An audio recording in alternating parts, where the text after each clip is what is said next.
I got started in healthcare actually in graduate school, having the opportunity to work as a paid intern in the finance department of a hospital.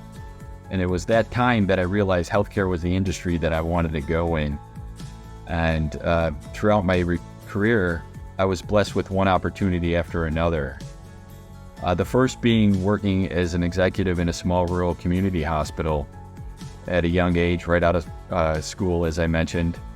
And then from there led me back to the Buffalo area, Buffalo, New York, where I was a network administrator for the Medicare HMO insurance company, which is interesting because I went from the physician side to the dark side, right? That is what the physicians like to call that area. But it was a great learning experience, learning how healthcare operated from the lens of the insurance side. Then I worked as a COO for a 100+ physician group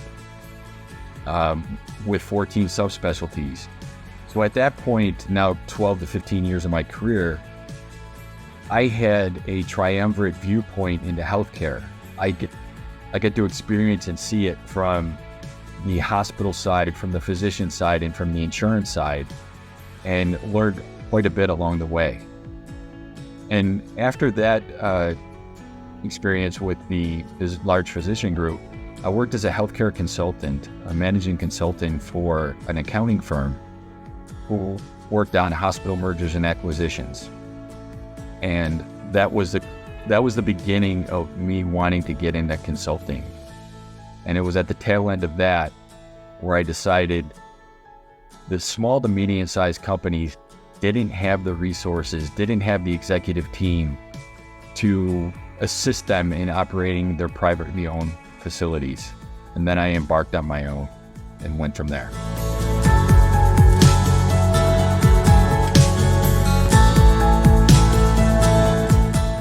It's being that comprehensive consultative resource, that advising resource for the practice owners. They concentrate on taking care of patients, taking care of people in the community. And the last thing they want to do is have to worry about all the nuances and the components that go into running a business, anywhere from staffing to payroll to EMRs to revenue cycle. All of those things that generate and run that business is taking away from what they truly do. They are physicians, they are surgeons. No matter what specialty, they are put on earth to help others. And I become that person that becomes their trusted advisor, working side by side with them to provide them the clarity and the understanding of how each of these components affects their business. And they trust me to make sure it's running efficiently in the best way possible for them.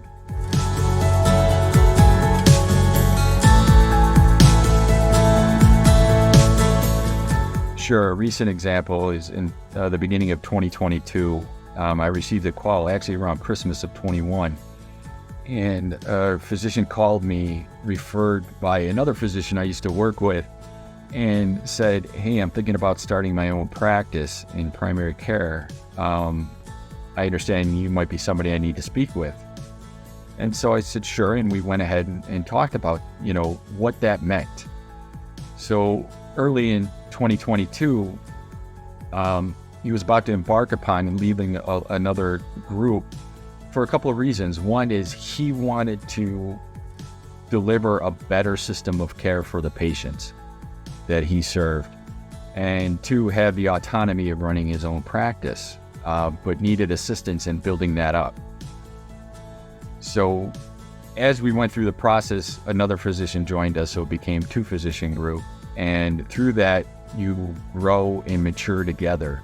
You develop a relationship, you develop trust.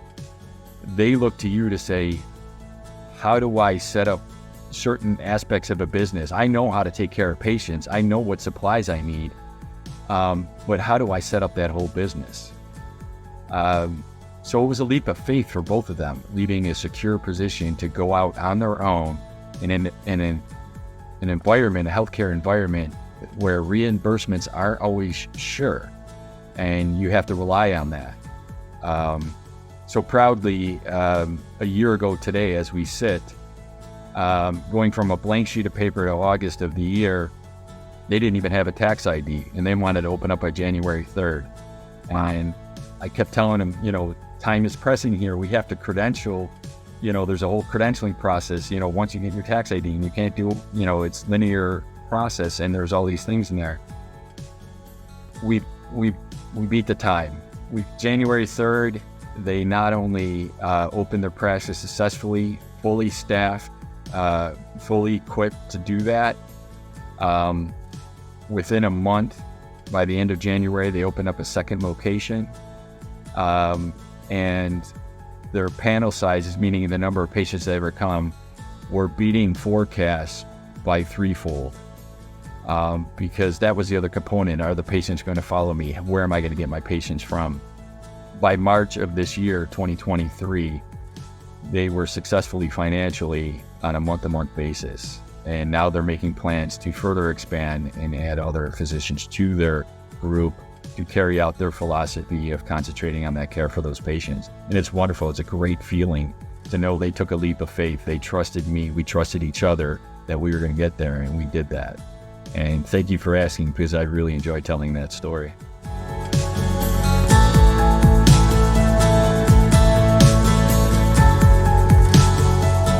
Tough lessons was early on, starting out as your own as an advisor. I use the term advisor more than I use consultant. I like to think that I present practice owners with choices and options and the pros and cons of each.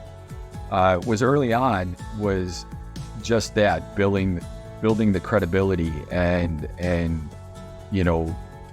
getting folks to understand that you're there to help them.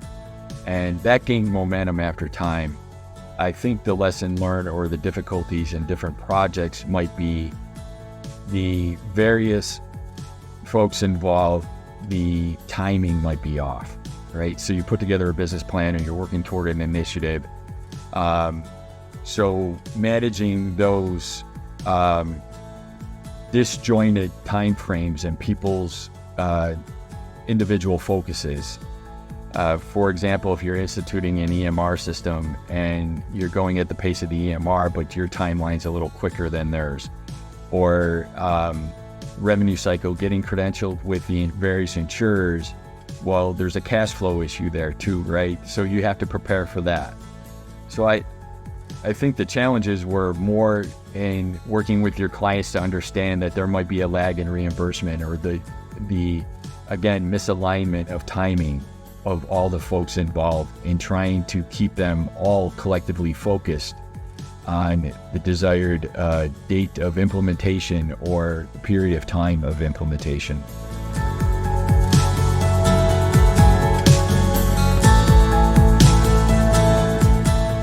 The biggest challenge is that they're ever changing, right? Laws that are associated with patients, and even staff, right? How does a business owner keep up with that as they change them from time to time? It could be as simple as just now the brand new I-9 forms were there. We had a pandemic period where you had to institute it, right? Like those little nagging, little nuancy things are one laws. The reimbursement structure, they change from year to year. And how do they keep up with it? How do they know? What they're going to get paid, how they're supposed to correctly document and make sure that the revenue cycle is in that process. Subsequently, the other programs that are out there are available, how do they know that they're there, right? People talk about remote patient monitoring or chronic care management, or specialized procedures and those types of things. It's the change constantly. And likewise, there's in any industry nowadays is staffing. It seems like it's been a challenge for not just healthcare, but every industry that I interact with, and that those are the biggest challenges currently affecting the industry.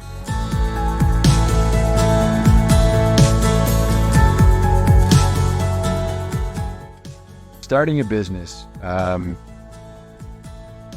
answer your question, is simply be open-minded. When you're putting together a business plan, is to try and stay objective and reasonable when you're putting some pro formas together or projections. We get really excited about what we do, right? So we might overemphasize certain areas. And to remain flexible. I've never seen a plan put on paper as sound as it appears happen 100%. There are going to be glitches. There are going to be stops and starts. Different things are going to slow the process or maybe even escalate the process. But you have to build in that flexibility and knowing that those things are going to come. And in addition to that, don't pretend to know what you don't know.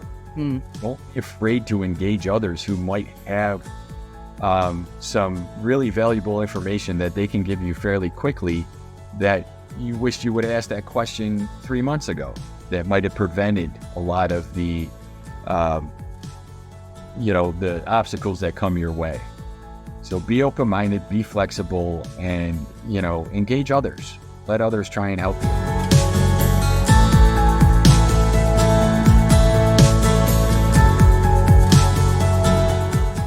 What motivates me is being able to, again, bring the clarity to the clients, to prepare them for the next step. Saying, here's our desired outcome. We might be selling a practice, we might be buying a practice. We might just overall want to improve our practice to make sure it's durable and sustainable.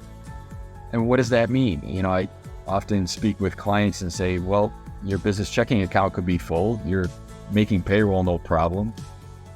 You're doing yourself well, but what are those undertows? What are those leakages that you don't see that might be damaging to your practice or your business in the future, and get ahead of it? So what I really enjoy is the light bulb going off and the clarity, and them understanding and have their business in its entirety. And when my client's successful, I feel successful. So I'm going bad. I treat it like it's my own business. And again, working shoulder to shoulder with them along the way, I feel the pains. I get excited when they get excited and we reached a certain outcome or a goal that we were after. That's what excites me.